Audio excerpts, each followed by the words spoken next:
빌립보서 1장입니다. 빌립보서 1장 1절부터 11절까지 신약 318면에 있습니다. 빌립보서 1장 1절부터 11절까지 우리 교동하시고 마지막 절은 다 함께 읽겠습니다.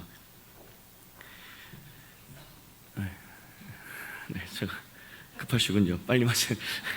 네, 이제 하겠습니다. 그리스도 예수의 종 바울과 디모데는 그리스도 예수 안에서 빌립보에 사는 모든 성도와 또한 감독들과 집사들에게 편지하노니 하나님 우리 아버지와 주 예수 그리스도로부터 은혜와 평강이 너에게 있을지어다.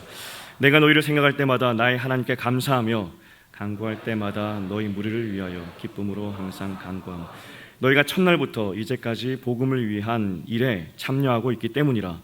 너희 안에 착한 일을 시작하시니가 그리스도 예수의 날까지 이루실 줄을 우리는 확신하노라.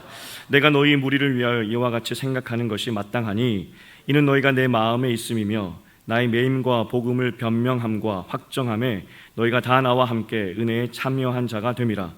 내가 그리스도의 심장으로 너희 무리를 얼마나 사모하는지 하나님이 내 증인이 되시니라. 내가 기도하노라. 너희 사랑을 지식과 모든 총명으로 점점 더 풍성하게 하사 너희로 지극히 선한 것을 분별하며 또 진실하시고.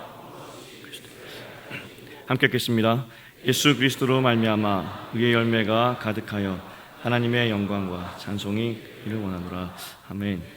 성경이 있는 소리부터 달라졌네요. 굉장히 힘차게 읽어주셔서 감사합니다. 약 300명이 왔지만 여기에 아마 150명 정도는 또 못 참석한 그런 상황인데 내년에 꼭 갔으면 좋겠고 아까 우리 자매가 기도했듯이 하나님께서 내년에는 참석할 수 있도록 환경을 열어주실 거라 믿습니다. 저는 수련회 은혜가 없을 수가 없어요. 왜냐하면 정말 1년을 놓고 기도하고 준비하고 있기 때문입니다. 내년도 수련회 강사님이 물론 그분의 스케줄을 확인해야 되겠지만 수련회 출발하기 전날 수요일날 제 마음속에 확정했어요. 물론 전화해봐야 됩니다. 되냐고. 1년 전부터 제가 수련회장에서도 말씀드렸지만 수련회장에서도 저는 내년을 생각하는 전형적인 5번 타입의 애니어그램. 은혜가 있을 수가 없을 수가 없죠. 왜냐하면 말씀을 듣기 위해 갔는데 우리 말씀하시는 하나님께서 말씀을 안 해주실 수가 없잖아요. 그죠? 수련회 그런 장소에서는 은혜가 없을 수가 없습니다. 다시 한번 기도하고 또 여러분에게 도전 드리기는 혹시 올해 못 참석했다 하더라도 내년에 또 기회가 있으니까 그런 자리를 사모했으면 좋겠습니다. 어저께 마치고 저녁 때 밤에 이제 설교를 이렇게 정리하러 내려왔는데 설문서를 읽느라고 제가 설교 준비를 잘 못했어요. 왜냐하면 그 은혜와 결단의 내용들이 너무나 구구절절했고 진심이었기 때문에 정말 하나님께서 우리 가운데 함께 하셨구나라는 것을 확인할 수밖에 없었고 그래서 참 감사한 그런 시간이었습니다. 물론 또 흔들릴 수 있겠죠. 하지만 수련회 기간 동안에 우리는 큰 돌, 복음의 돌이 우리 마음까지 들어와 버렸기 때문에 이전보다는 덜 흔들리겠죠. 그죠? 더 이상의 방황은 없을 것 같아요. 어쨌든 현실로 돌아왔습니다. 이제 주일이 왔고 또 여러분은 오늘부터 또 지겹게 주일마다 제 설교를 들어야 돼요. 오늘부터는 어쨌든 새롭게 시작하는 마음에서 빌립보서를 강의를 하려고 합니다. 빌립보서는 기쁨의 편지예요. 기쁨이 묻어나는. 그래서 예를 들면 4장 13절에 보면 내게 능력 주시는 자 안에서 내가 모든 것을 할 수 있습니다 라는 그런 고백들도 굉장히 유명하고요. 사람들에게 굉장히 기쁨을 주고 힘을 주는 그런 서신서라고 이야기들을 합니다. 그러면 바울이 왜 특별히 빌립보서를 쓸 때, 빌립보 교회 편지를 쓸 때 왜 이런 기쁨의 마음으로 그들에게 편지를 썼을까? 도대체 어떤 교회길래 바울이 생각하면 생각할수록 너무나 기뻐가지고 그들을 생각하면 생각할수록 입에 미소가 절로 지어나는 그런 교회가 되었을까 하는 거죠. 이제 처음 시작이니까 빌립보 교회 배경에 대해서 조금 살펴보려고 해요. 빌립보는 마케도니아의 첫 도시라고 이렇게 표현을 합니다. 무슨 말이냐면은 아시아에서 그리스로 넘어가면 바다를 건너가야 되지 않습니까?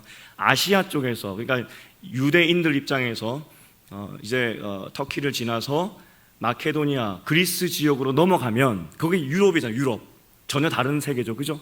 유럽으로 가면 첫 번째로 나오는 도시가 빌립보였다고 합니다. 물론 작은 도시가 있었겠지만 관문 도시처럼 대표하는 도시가 빌립보였다고 합니다. 빌립보서를 읽다 보면은 굉장히 정치적인 용어와 군대 용어가 많이 나와요. 왜냐하면 빌립보 사람들만 가지고 있는 독특한 그 도시의 배경 때문에 그렇습니다. 그래서 정치와 군대 이야기가 많이 나와요. 왜 그러냐면 이 도시가 태생적으로 그런 굉장히 독특한 배경을 가지고 있었던 것이, 원래 처음 시작은 알렉산더 대왕 아시죠? 알렉산더 대왕이 그 아버지가 있었는데 아버지 이름이 빌립이었습니다. 그래서 BC 358년에, 굉장히 오래됐죠? 358년에 여기에 도시를 세웁니다. 그리고 자기 이름을 따죠. 빌립, 이렇게 된 겁니다. 빌립보. 참 근데 대단한 것 같아요. 저 같으면 제 이름을 따서 도시는 못 만들 것 같아요. 낯뜨거워가지고. 상순. 이상하지 않습니까? 어쨌든 근데 알렉산더 대왕 아버지는 자기 이름을 따가지고 거기 도시를 짓습니다. 왜냐하면 위치적으로 굉장히 좋으니까 자기 이름까지 따서 도시를 세웠겠죠. 보니까 점령하고 보니까 물도 풍부해요. 물도 굉장히 잘 나고요. 토지도 굉장히 비옥하고요.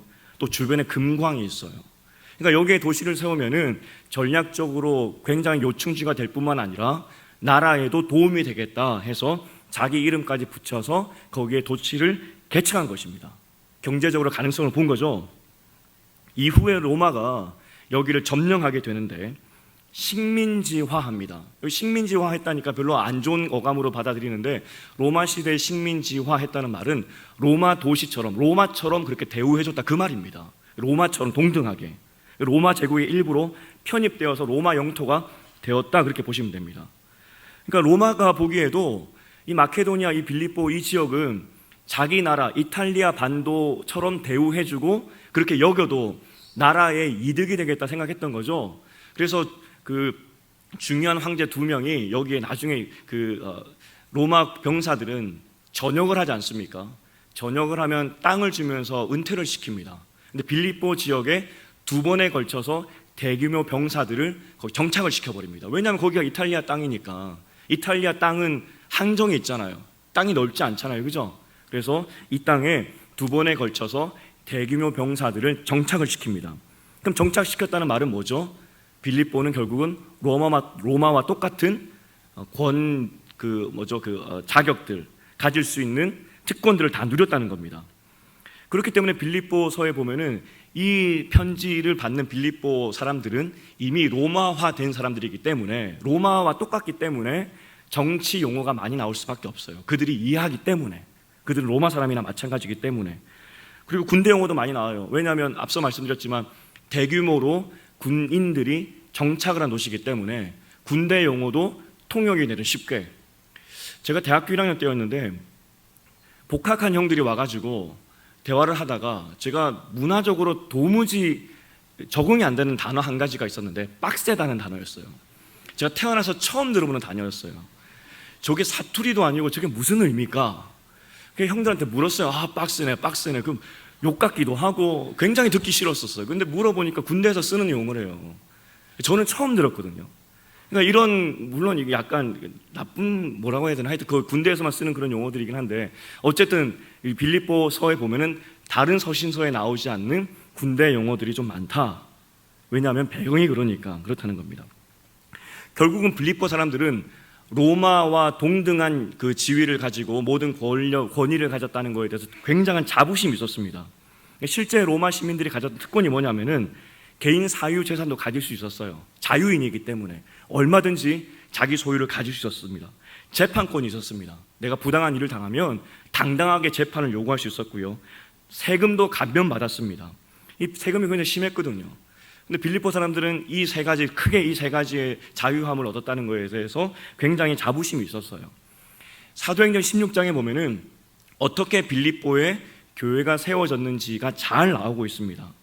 빌립보에서 복음을 전하기 시작했는데 이 빌립보 사람들이 바울과 그 일행을 고발합니다. 근데 고발한 내용이 뭐냐면 16장 21절에 보니까 로마 법과 로마의 풍습에 어긋나는 가르침을 한다는 겁니다.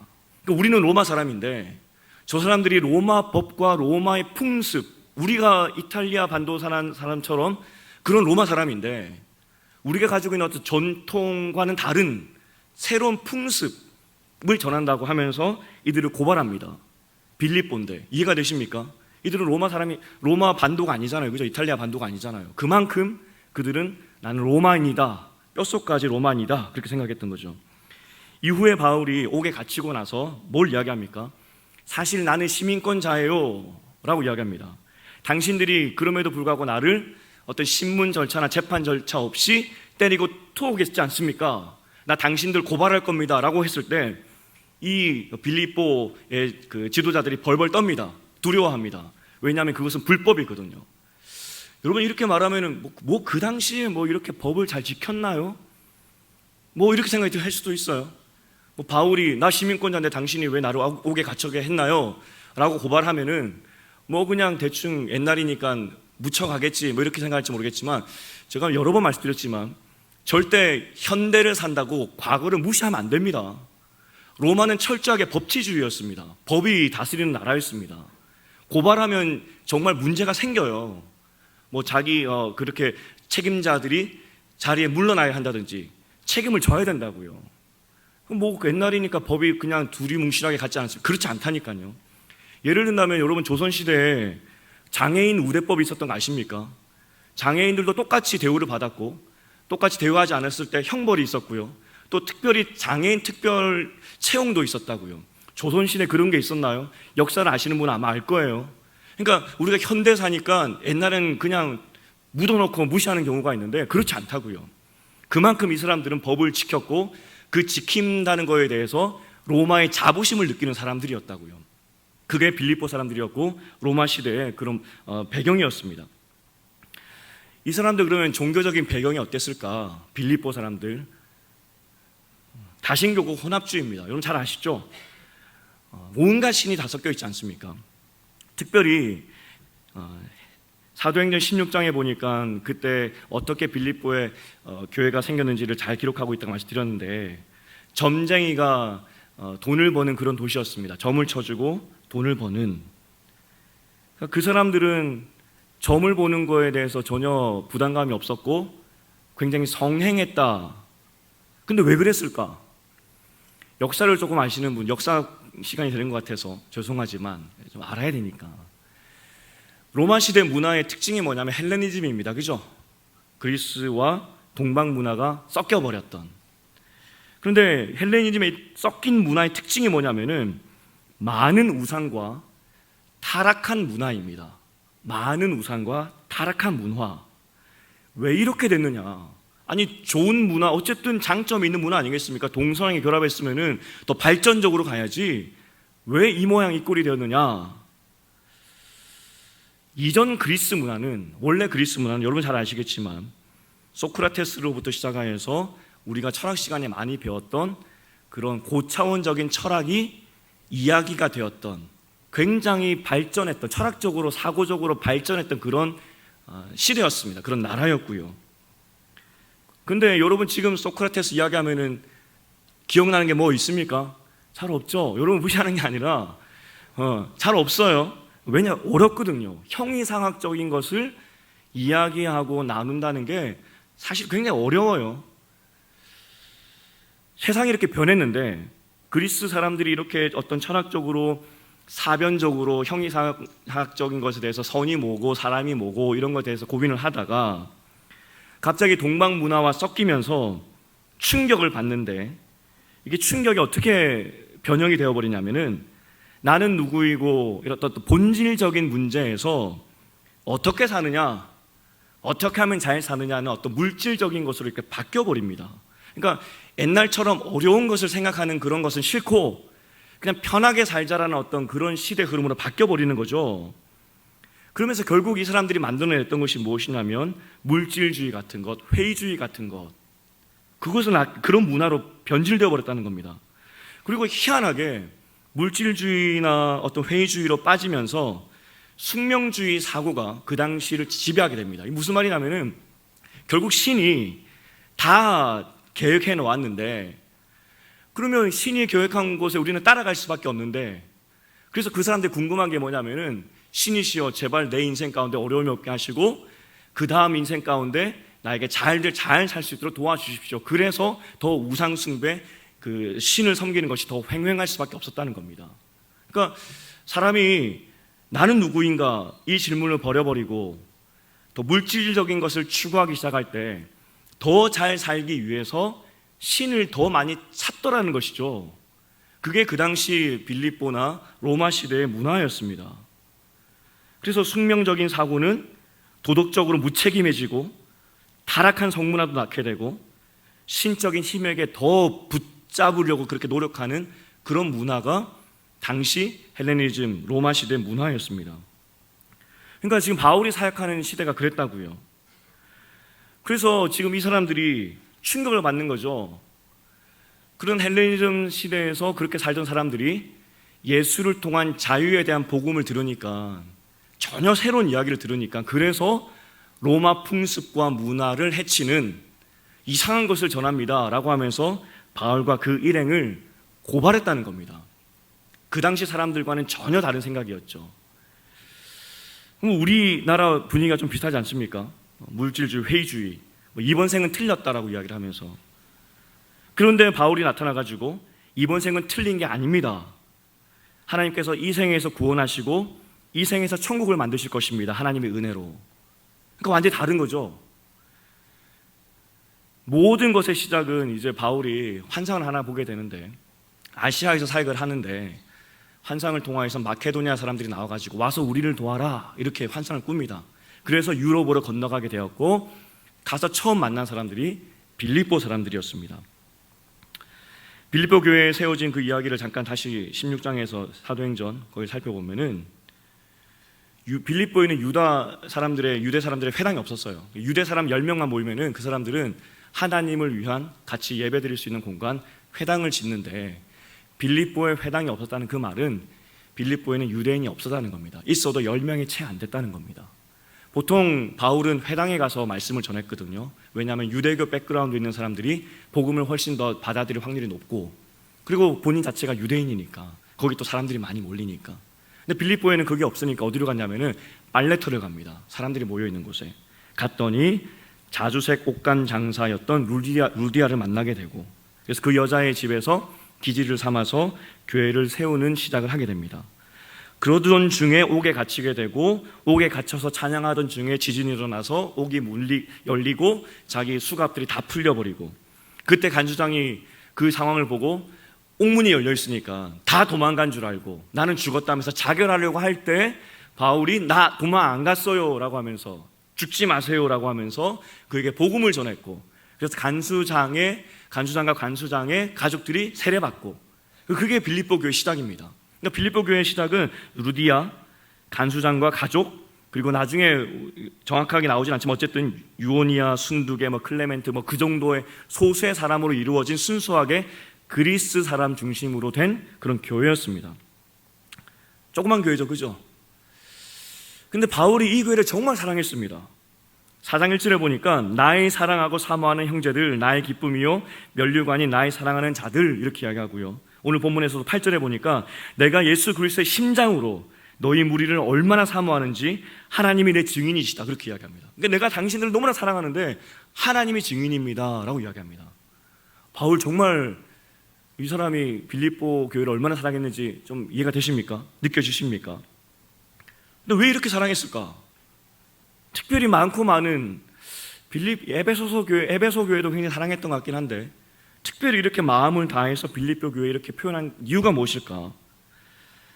추측하기는 데살로니가, 우리가 전후서를 지난번까지 보았지만 데살로니가 교회 사역을 할 때 바울이 헌금을 받지 않습니까? 절대로 현지인에게 헌금 받지 않았습니다. 자비랑 선교였죠. 텐트 만들면서. 근데 그걸로 먹고 살기 힘들잖아요. 그래서 헌금을 받았는데 누구로부터 받았냐면은 빌립보 교회로부터 받았습니다. 그리고 지금 바울이 옥에 갇혀 있었거든요. 당시에 감옥에 갇혀 있으면은 나라에서 밥을 주지 않습니다. 제수들 챙겨주지 않았어요. 그럼 누가 챙겨주느냐?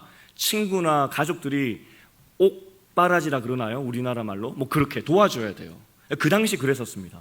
근데 바울은 전도자잖아요. 가족도 없고. 누가 도와줬느냐? 빌립보 교회에서 에바브로 디도라는 사람을 보내서 그 사람으로 하여금 바울의 옥살이를 돕게 했습니다. 먹을 것도 주고. 필요한 것들 다 채워주게 했죠. 그러니까 바울 자신들이 얼마나 바울을 사랑하고 존경하는지를 그렇게 표현했습니다. 그런데 바울은 철저하게 이런 헌금들을 거부했었거든요. 근데 유독 빌립보 교회 헌금은 받아요. 헌금을 받아서 사랑했나? 사실 우리가 볼 때 재정을 보내왔기 때문에 빌립보 교회를 사랑한 것 같진 않아요. 왜냐하면 빌립보 교회를 제외하고 수많은 사람들이 바울을 돕겠다고 하지 않았을까요? 그죠? 바울이 뭐 빌립보 교회 하나만 개척한 게 아니라 수많은 교회를 개척했고 수많은 사람들에게 존경받는 그런 사도였는데, 그런데 뒤집어 보면은 유독 빌립보 교회의 재정은 받았어요. 다른 데는 받지 않았는데 왜 그랬을까? 왜 빌립보 교회의 헌금을 받아서 사역을 하고 또 옥고를 치룰 때 그들의 도움을 받았을까? 여기서 중요한 거는 이유는 잘 모르지만 어쨌든 바울이 그 교회의 헌금은 받았다는 겁니다. 철저하게 자비랑 사역을 하는 사람인데, 분명히 왜 그를 사랑했고 그들의 헌금을 받았는지 이유는 나오지 않지만 바울이 빌립보 교회를 특별히 생각했다는 것은 더욱 분명합니다. 그죠? 편지 서두에 약간 힌트가 나오는데 5절에 보니까 첫날부터 이제까지 복음을 위한 일에 너희가 참여했다라고 표현이 나오고 7절에도 은혜에 참여했다라는 그 단어가 나와요. 그 영어로 원어로 보면은 파트너십, 그러니까 동력자 이렇게 번역을 할 수 있는데 5절과 7절에서 똑같이 그들에게 뭘 이야기하냐면 당신은 나의 동력자입니다. 복음의 동력자, 은혜의 동력자입니다. 이렇게 이야기합니다. 당시의 이 동력자라는 이 단어 의미가 뭘까지 포함하고 있냐면 같이 어떤 동업하는 거 아니겠습니까? 근데 그냥 보통 동업자가 아니라 일을 공유하고 재정까지 책임지는 관계를 의미합니다. 그냥 단순히 일만 같이 하는 동력자가 아니라 일과 재정의 문제까지도 같이 책임을 져주는. 그러니까 바울이 빌립보 교회를 향하여서 당신은 나의 동력자입니다. 당신은 같은 일을 하고 있고 당신과 함께 나는 재정까지도 책임지는 관계입니다. 그러니까 바울과 빌립보 관계가 그랬다고요. 이유는 잘 나오지 않아요. 하지만 바울은 그렇게 생각을 했었습니다. 그래서 4절에서 뭐를 이야기하냐면 이런 동력자, 이런 파트너가 된 이들을 생각할 때마다 너무나 기쁩니다. 그렇게 이야기합니다. 이렇게 좋고 신실하고 진실하고 한결같이 믿을 수 있는 파트너가 있다는 것 자체가 나에게 너무나 기쁨입니다 하면서 기쁨을 표현하고 있죠. 오늘의 중심 내용은 이제 9절 이하입니다. 9절 이하에 뭐라고 하면서 시작을 하냐면 내가 기도하노라 라고 하면서 시작을 합니다.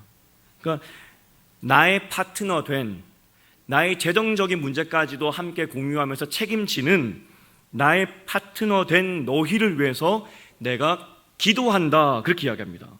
그리고 기도의 내용이 9절, 10, 11절까지 이어집니다. 바울 자신이 그렇게 사랑하고 믿었던 동력자 파트너였던 그들에게 재정의 문제까지도 그렇게 오픈할 수 있었고 모든 것을 나눌 수 있는 그 빌립보 교회에게 그들의 믿음을 보면서 사랑하는 마음을 가지고 더 자랐으면 하는 그 마음에서 쓴 것이 지금 오늘 본문의 내용이라고요. 이해가 되시죠? 그죠? 저는 여러분에게 오늘 수련회가 마쳤기 때문에 꼭 이렇게 이야기하는 건 절대 아니고요. 우리는 하나님 안에서 동력자고 파트너입니다.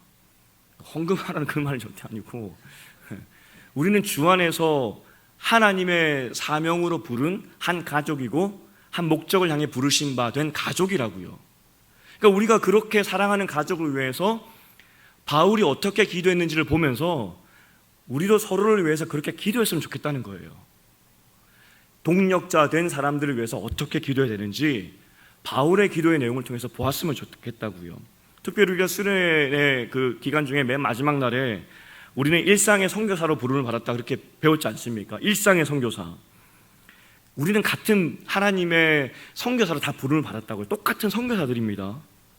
같이 기도해 줘야 된다고요. 동력자로서. 어떻게 기도할 것이냐. 제가 수련회 개강 예배 때 이런 말씀으로 시작을 했습니다. 좀 시대의 특성에 대해서 공부하십시오. 몇 번 이야기했던 것 있긴 하지만 그러면서 마침 박광리 목사님께서 공저하신 그 책에도 시대를 분석을 했더라고요. 다시 한번 짤막하게 반복을 하면 이전 시대에는 그냥 다 뭉뚱그려서 아주 짤막하게 반복을 하겠습니다. 목도 아프니까. 이전 시대에는 우리 이전 세대 말하는 겁니다. 부모님, 할아버지 세대. 그 세대들의 특징이 뭐냐면 잘못됐다는 것이 아니라 세대마다 특징이 있고 장단점이 있는데 그분들의 특징을 이야기하는 겁니다. 담임 목사님께서 이야기하시면 절대 복종을 합니다. 그죠? 그리고 교회를 통한 형통의 복을 바랄 수밖에 없는 어떤 시대적인 특징을 가지고 계셨습니다. 교회를 통해서 은혜 받고 복 받는 것이 어쩔 수 없이 그분들의 어떤 단점으로 교회 생활하면서 드러날 수밖에 없었던 시대적인 특징이 있습니다. 좀 더 궁금하시면 여러분, 요즘 사회학자들이 얼마나 세대를 분석을 잘 해놨는데요.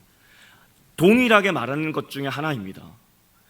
어쨌든 그래서 예를 들어서 교회에서 특별 새벽 기도를 한다면 여러분 오늘부터 특별 새벽 기도입니다 라고 하면 무조건적으로 참석을 합니다. 왜냐하면 교회 리더십이 이렇게 말을 했기 때문에 순종하는 마음에서, 그리고 가면 복을 받을 것이니까, 대신 안 가면 왠지 나는 복을 받지 않을 것 같은 그러한 심리적인 압박감이 우리보다는 우리 앞전 세대가 훨씬 크다고요. 그렇게 종교생활, 교회 생활을 하는 세대의 어떤 특징, 안 좋은 점이 되겠죠. 근데 우리 시대에 와서는 우리 시대의 특징이 뭐냐면 사회학자들이 여러 번을 분석한 겁니다. 우리 시대의 특징은 가치를 중요시하는 세대입니다. 그러니까 특별 새벽 기도를 한답니다 라고 한다면, 하게 됩니다 라고 하면은 우리의 질문이 뭐냐면 왜 특별이라는 단어가 붙어야 됩니까? 그거부터 질문하게 된다는 거죠. 평소 새벽 기도는 특별하지 않습니까? 특별히 붙으면 뭐가 특별합니까? 특별 저녁 기도는 안 되는 겁니까? 그런 말들. 그러니까 수련회 하면은 이전에는 무조건 가야 됩니다 하면 다 갔어요. 하지만 지금은 왜 수련회를 가야 하는지, 가야 할 만큼 가치가 있는지를 우리는 따져보게 됩니다. 단 가치가 있다는 확신이 들면은 우리는 하죠. 그게 우리 세대 특징이라고요. 3박 4일 5박 6일 수련회라고 할지라도 거기에 정말 가야 되는 가치가 느껴진다면 우리는 모든 것을 포기하고 나서도 가는 것이 우리 세대 특징이라고요. 그러니까 가치와 동기부여가 굉장히 중요한 세대가 우리라고요. 그게 우리 세대 특징입니다. 수련회를 통해서 우리가 새로운 가치를 얻었습니다. 그죠? 복음이라는 가치, 그리고 복음대로 살 수 있다는 어떤 확신, 그리고 동기부여가 됐죠. 그죠? 복을 받기 위해서 내가 종교생활을 하는 것이 아니라, 나 잘 되기 위해서 종교생활 되는 것이 아니라, 그것이 정말 진리이고 그것이 사실이고 그것이 옳기 때문에 세상이 뭐라고 해도 나는 그렇게 살겠다는 동기부여가 우리는 되었습니다. 이전 세대와 우리 세대 다른 점이 뭐라고요? 우리는 좀 더 동기부여와 가치에 더 비중을 두는 사람들이라고요. 그러니까 훨씬 더 이런 도전을 받았을 때 도전대로 살 확률이 높은 것이 우리 세대의 특징이라고요. 복이 없어도, 어떤 물질적인 것이 없어도 내가 거기에 가치가 있다고 한다면, 그런 나에게 오는 보상이 없다 할지라도 가는 것이 우리 세대 특징이라고요. 여기서부터 이제 김상순의 이론이 나옵니다. 제가 초긍정론자라고 여러분에게 계속 말씀드리지 않습니까? 성경을 보고 지금 여러분의 우리 세대를 볼 때마다 제가 드는 것이 무엇이냐면, 이전 세대보다는 훨씬 더 복음적으로 살 수 있는 세대가 바로 우리 세대인 것 같아요. 앞서 설명했지만 우리는 가치와 본질에 더 중심을 두는 사람들이거든요. 내가 좀 굶더라도, 좀 불편하더라도 그것이 가치 있고 의미 있고 그게 진리라면 따라갈 수 있는 세대가 우리 세대라고요. 그러니까 저는 우리 세대가 훨씬 더 복음적으로 살 사람들이 바로 우리라는 생각이 들어요. 흔히 말해서 그 3D 업종이라고 이야기하는데 제가 이렇게 표현해서 정말 죄송합니다. 그렇게 직업에 종사한다 할지라도 부르심이 있고 그곳에 가치가 있다는 것, 더 이상 나에게 직업이 중요한 것이 아니라 하나님께 가치가 있다는 것을 우리가 아는 순간 우리는 기꺼이 그 일도 한다는 것이죠. 그리고 그 가치를 쫓아 사는 사람들이 존경받는 것이, 존경하는 것이 우리 세대 특징이 되어버렸다고요. 이전까지는 좋은 대학 나오고 직장 좋게 다니고 월급 잘 받으면 당연히 그 사람에게 먼저 시선이 가는 것이 이전 세대였다면, 가치와 동기부여를 쫓는 우리 세대는 어떤 사람에게 존경의 시선을 보내느냐, 조금 굶고 조금 어렵게 살다 할지라도 하나님께 가치를 두고 이 땅 가운데 당당하게 사는 사람들이 훨씬 더 존경받는 세대가 우리 세대가 되었다고요. 그때 세상이 감동하겠죠. 로마 시대 때 사람들이 숙명론에 빠져가지고 점치고 막 이럴 때, 쾌락에 빠지고 이럴 때 예수를 통한 어떤 신의 얽매인 인생이 아니라 신을 통해서 오히려 자유를 얻었다는 그 교회 메시지가 로마 문화와는 정반대였지만 그들을 깨웠듯이 지금 수많은 청년들이 가치와 동기부여를 찾아 헤매는 이 시대에 정말 이 교회 안에 가치와 동기부여가 할 만한 진리가 있습니다라고 우리가 몸으로 보여줄 때 훨씬 더 많은 사람들, 이 시대를 살아가는 청년들에게 이전보다 더 강력하게 우리가 예수의 복음을 전할 수 있는 시대가 되었다고요. 지금 시대적 분위기가 그렇잖아요. 가치대로 내가 생각하는 인생의 가치를 따라 사는 사람들, 그들에게 예수 복음이 들어간다면 내가 굶더라도 교회 예수님 믿겠습니다, 따르겠습니다 라고 결단할 세대가 우리 시대 특징이라고요. 그래서 저는 초긍정론자입니다. 여러분들은 그렇게 살 수 있어요. 살 거라 믿어요. 그리고 적어도 우리가 만드는 교회는 돈 잘 벌고 사회에서 높은 사람이 존경받는 그런 교회가 아니라 정말 예수께 가치를 두고 따라가는 사람이 존경받는 교회, 그런 교회를 우리는 만들 수가 있다고요. 더 이상 거치장이 아니라 중심을 보는 교회가 될 수 있다고요. 저는 새로운 가치를 따라 살아갈 여러분이 그래서 동력자로 보이고, 그래서 여러분을 위해서 또 여러분 스스로 서로서로 위해 기도할 때 바울이 빌립보를 위해서 기도했듯이 그렇게 기도했으면 좋겠다고요. 우리는 동력자예요. 새로운 문화를 써갈. 9절에 내가 기도하노라 라고 시작을 합니다. 기도 내용은 굉장히 간단합니다. 아주 간단합니다. 9절에 너희 사랑을 지식과 모든 총명으로 점점 더 풍성하게 하사, 이렇게 이야기합니다. 좀 어렵죠, 내용이. 풀어보면은 너희 사랑, 뭔 사랑이겠습니까? 하나님을 향한 사랑이겠죠, 그죠? 하나님 사랑, 이웃 사랑, 뭐 표현할 수 있겠지만 어쨌든 하나님의 사랑이 점점점 더 커져가기를 내가 기도한다, 그렇게 이야기합니다. 그러면 사랑은 표현하는 거 아닙니까? 감정적인 거 아닙니까? 뭐 예를 들면은 마음이 가는 곳에 물질이 가고, 물질이 가는 곳에 사랑이 가고, 뭐 그렇게. 그러니까 바울이 이야기할 때 하나님에 대한 사랑을 점점 키우기 위하여서 뭐 행동을 하게 한다든지, 뭐 감정적인 걸 터치하여서 뭐 그렇게 표현할 수도 있는데, 바울이 제시하는 하나님 사랑이 커져가는 방법으로 제시한 것이 무엇이냐면 지식과 총명입니다. 그러니까 우리가 하나님을 더 사랑할 수 있는 방법이 뭐냐면 어떤 감정을 통한 어떤 그런 흥분 상태나 행위를 통하여서 뭔가 해서 사랑의 마음이 커지는 것이 아니라 지식과 총명이 있으면 하나님에 대한 사랑이 커진대요. 근데 여기서 함축적이겠죠. 지식과 총명이 뭘 이야기하겠습니까?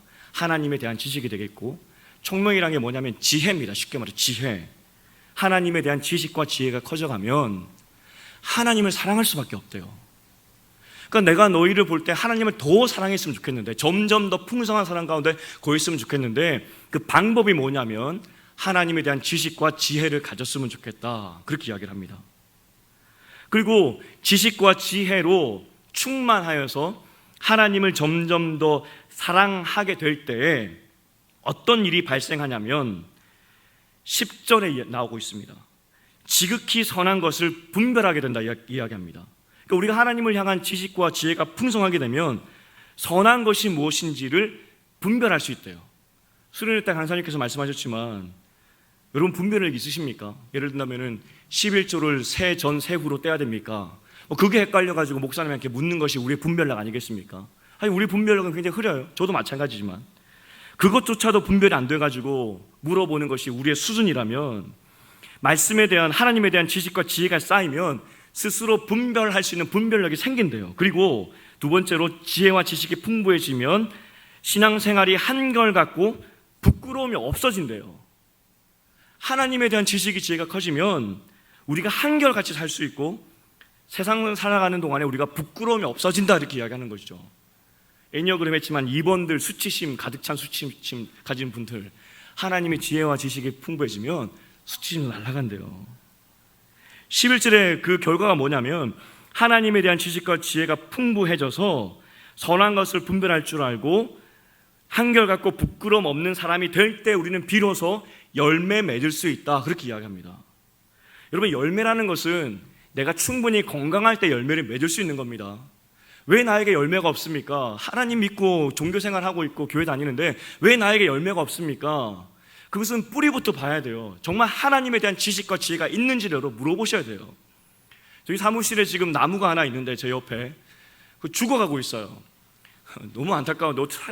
박지민 강사님이 그래도 나름 그 화초계에 정말 잘하시는 분인데 어떻게 해야 됩니까? 그랬더니 이미 끝났다고 이렇게 뽑아내야 되든지 뭐 그렇게 못 뽑아내고 있으면 어떻게 해야 될지 마음이 아파요. 근데 그게 죽어가는 것을 곰곰이 이렇게 잘 살펴보니까 먼저 잎부터 떨어뜨려요. 잎부터. 그리고 지금 큰 줄기가 지금 노랗게 변하고 있습니다. 결국은 뿌리가 썩겠죠. 그죠? 무슨 말입니까? 뿌리가 든든하지 않으면 양분이 줄기까지 올라갈 수도 없고요. 열매라는 것은 기대할 수도 없습니다. 왜 내가 예수 믿지만 교회를 다니지만 나에게는 선한 열매가 하나도 없을까? 왜 변화가 한 번도 일어나지 않을까? 그건 여러분 하나님에 대한 지혜와 지식이 없기 때문에 그래요. 알면 알수록 우리는 결국은 열매 맺을 수밖에 없고 11절 맨 마지막 내용이 뭡니까? 하나님께 영광 돌리는 것. 그 삶까지 우리는 갈 수 있다는 겁니다. 특별히 우리가 성령의 사역에 대해서 계속 보고 있는데 성령의 사역은 말씀을 깨닫게 하고 기억나게 하는 사역입니다. 하나님을 알게 하는 거죠. 근데 하나님에 대해서 말씀을 통해서 하나님을 더 알게 되고 깨닫게 되면 어떻게 됩니까? 하나님에 대한 사랑이 점점 더 풍성해진다고요. 그게 성령의 사역이라고요. 그래서 우리가 해야 될 일이 뭐냐면 주야로 주의 말씀을 묵상해야 돼요. 여러분 주보에 삽질되었던 그 말씀 카드를 버리면 안 됩니다. 내일부터 펴서 읽어야 돼요. 웃긴 내용이었구나. 감사합니다. 오셔주셔서. 그걸 펴서 버릴 것이 아니라 하나님 나에게 말씀해 주십시오. 왜냐하면 하나님은 말씀하시는 하나님이기 때문에 우리가 하나님을 사모하고 가까이 하면 반드시 말씀을 통해 우리에게 하나님에 대한 지식과 지혜를 주신다고요. 그때 우리는 분별력도 생기고 그때 우리는 한결같이 부끄러움 없이 신앙생활을 할 수 있다고요. 빅픽처에 대해서 이야기했지 않습니까? 우리가 목사님께서 빅픽처, 하나님께서는 여러분 삶을 향한 빅픽처가 있습니다라고 말씀하셨어요. 우리가 알지 못하지만 결국은 하나님께서 여러분의 그 빅픽처, 하나님의 계획대로 이끌고 가신다라고 이야기를 했어요. 근데 궁극적으로 하나님이 원하시는 빅픽처, 하나님께서 원하시는 우리의 모습이 무엇일까? 뭘 이루는 것? 하나님은 부유하신 분이기 때문에 우리에게 이루는 것을 바라시거나 요구하시지 않아요. 하나님이 우리에게 요구하시는 것은 단 한 가지입니다. 예수 닮는 것, 예수님처럼 사는 것. 우리가 요한복음 17장 18절, 요한복음 20장 21절을 보게 될 텐데 혹시 살구나마 바빴을 텐데 이걸 준비했네요. 감사합니다. 제가 같이 한번 읽어볼까요? 두 구절입니다. 시작. 아버지께서 나를 세상에 보내신 것 같이 나도 그들을 세상에 보내었고, 다음 시작. 너에게 평강이 있을지로다. 아버지께서 나를 보내신 것 같이 나도 너희를 보내노라. 하나님이 예수님을 이 땅에 보내셨듯이 우리도 예수님이 이 땅에 보냈대요. 그럼 보내면 뭘 해야 됩니까? 우리가 어떻게 살아야 됩니까? 그럼 예수님이 했던 그 삶을 살아가면 되는 거예요. 예수님이 살아갔던 그 삶의 모습이 뭡니까? 세상에 뭐라 할지라도 나는 하나님의 은혜로 산다는 거 아니겠습니까? 나는 말씀대로 산다는 거 아니겠습니까? 사단에게 시험 받았을 때 분명히 말씀하셨죠. 나는 말씀대로 산다. 결국 예수의 삶을 사는 것이 하나님의 빅픽처고 우리는 그렇게 그 삶을 살 수밖에 없도록 이끌고 가실 거라고요. 그게 우리를 향한 하나님의 계획이라는 것입니다. 일상의 선교사가 되는 것이 수련의 마지막 포인트였죠. 일상의 선교사, 무슨 의미겠습니까? 각자의 삶의 영역에서 예수님처럼 세상의 가치관이 아니라 하나님께 가치를 두고 사는 것, 그들에게 진정한 삶의 가치가 여기 있다는 것을 알려주는 것. 세상이 지옥이라 할지라도 나는 하나님이 함께 하시기 때문에, 임마누엘 하나님이 함께 하시기 때문에 나는 평안하다. 그래서 그들에게 보여주는 것, 예수님처럼. 그게 예수 닮은 삶이고 우리를 부르신 삶이라고요. 그게 궁극적으로 하나님께서 원하시는 삶의 마지막 모습이라고요. 그런데 이 모든 것의 출발은 우리가 얼마나 하나님에 대한 지식과 지혜가 있느냐, 거기에 달려있다고요. 내일부터 여러분 반드시 주야로 주님을 묵상하는 삶에 우선순위를 두셔야 돼요. 그래야 또 넘어지지 않습니다. 하지만 감사한 것은 우리가 날마다 주의 말씀을 묵상하기 위해서 필 때마다 우리 마음까지 감동을 주실 거예요. 왜냐, 우리는 성령의 사람이거든요. 제가 두 번째 기도회를 마치고 첫 번째 기도회도 그랬지만 제가 부족하니까 항상 아쉬움이 있어요. 아쉬움이 많이 남았는데 두 번째 때도 좀 아쉬움이 남았어요. 왜 김건 전도사님하고 이제 마지막 이렇게 마치고 나서 둘이 만나서 이야기를 했어요. 어쨌든 저는 예배 인도자고 하니까 예배에 대해서 이런저런 이야기를 하다가 기도 제목 한 가지가 생각이 안 났다고. 하나 더 하고 내려왔었어야 되는데 도무지 생각이 안 났고 지금도 생각이 안 난다고 이야기를 했었어요. 분명히 한 가지 더 반드시 이 청년들하고 기도하고 내려왔었어야 되는데 그 굉장히 찜찜한 마음이었었어요. 그런데 설교를 준비하다가 생각이 났어요. 예수 닮는 것이었어요. 사실 제가 그 기도 찬양 목록이 쭉 있었는데 제가 잊어버릴까봐 맨 위에다가 예수 닮기도 쓰고 빨간 별로 별표까지 놨거든요. 근데 그 잊어먹었어요. 그래서 제가 순간 하나님 주의 성령의 도우심을 구하면서 제가 그렇게 기도 인도를 했는데 왜 까먹게 하셨나요? 저는 자책을 안 하고 하지만 설교를 결론을 준비하면서 설교 결론 때 써먹으라고 까먹게 하셨구나.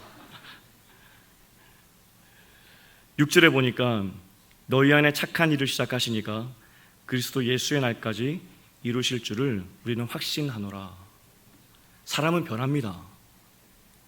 사람이 안 변한다고요? 신앙이 있으면 사람은 변합니다. 사람은 착하게 태어날 수가 없습니다. 저희 아내 이야기 몇 해 전에 이야기했던 것 같은데 저희 아내가 어느 날 저에게 이야기합니다. 정말 착한 줄 알고 결혼했는데 똑같네. 얼마나 상처가 되든지. 하지만 그게 저입니다. 저는 악합니다. 하지만 예수의 복음을 알고 하나님을 닮도록 부단히 노력하고 있기 때문에 우리 아내는 동의할지 모르겠지만 저 스스로 볼 때 좀 변한 것 같긴 해요. 형편없는 나 같은 사람도 구원하셨고요. 구원하신 이후에 나에게 요구하시는 것이 있는데 예수님처럼 사는 것. 내 기질, 그건 하나님이 주신 거예요. 나쁜 게 아니에요. 하지만 그 기질을 가지고 하나님 안에서 말씀 안에서 다듬어져 가면서 새로운 가치로 사는 것, 그걸 우리는 보여주면 된다고요. 예수 닮는 것이 그래서 우리의 꿈과 목표가 돼야 돼요. 저는 마지막에 하나님 앞에 부름을 받을 때 듣고 싶은 말이 한 가지 있다 그랬죠. 당신은 정말 좋은 남편이었습니다. 아버지는 정말 좋은 아버지였습니다. 그 말 듣고 싶다고요. 그 말 뭔 말이냐? 제가 이루는 것보다 내 사랑하는 가족들에게, 어떤 것도 숨길 수 없는 내 가족들에게 당신은 정말 예수 닮았습니다. 그 말 듣고 싶다고요. 그게 우리를 부르신 목적이고 우리가 그렇게 살 때 열매 맺을 수 있다고요. 하나님의 영광이 될 수 있다고요. 이제 말씀을 맺겠습니다. 미완성은 없습니다, 여러분. 이미 6절에 선포했습니다. 이미 하나님께서 여러분을 시작하셨기 때문에 반드시 하나님의 가치를 따라서 살아가는 예수님의 제자로 이미 만들기 시작하셨어요. 거부하지 마십시오. 여러분만 아픕니다. 우리 공동체 안에서 서로 이것을 기도해 줬으면 좋겠어요. 하나님 안에서 지혜와 지식이 자라가고 한결같은 사람으로 변하고 실수가 없는, 부끄러움이 없는 사람으로 변하고 그래서 열매 맺는 사람이 되기를, 그때 우리는 하나님의 영광이 될 수 있는 거예요. 이것이 우리 공동체 안에서 기도 제목이 되었으면 좋겠어요. 부족하죠. 저도 부족하고요.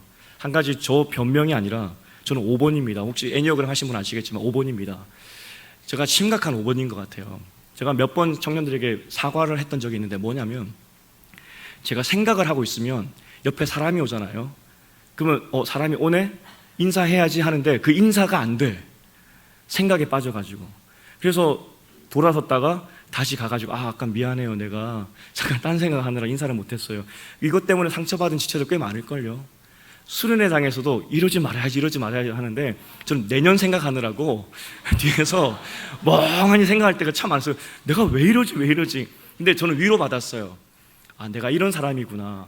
그렇기 때문에 여러분 이해해 주십시오. 이걸 말하는 것이 아니라 내가 이게 약점이었구나. 더 조심해야 되겠다. 그 생각이 들었다고요. 우리는 주 안에서 하나님 말씀과 거기를 통해 지혜와 지식이 자라갈 때 하나님께서 반드시 예수님 닮게 만드실 거예요. 그래서 여러분이 이제 나이가 들고 주 앞에 서는 날, 너 정말 나 닮았구나, 그 칭찬 받으시는 여러분 되시기를. 그것을 위해서 서로 기도하고 용납하고 이해해주는 그런 공동체 되기를 주님의 이름으로 축원드립니다. 우리가 기도회 때 하지 못했던 예수 닮기를 찬양 부르시면서 함께 결단하시겠습니다.